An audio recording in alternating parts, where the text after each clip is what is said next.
Welcome, today in front of me VIVO IQOO 5 Pro, and I'll show you how to disable quick launch on this device.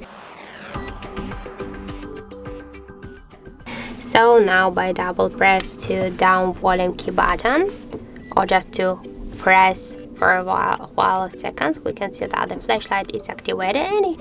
Or just if you have selected here just another feature, if you want to turn it off, we should just unlock the device, launch the settings application, and after that just tap here to the shortcuts and accessibility.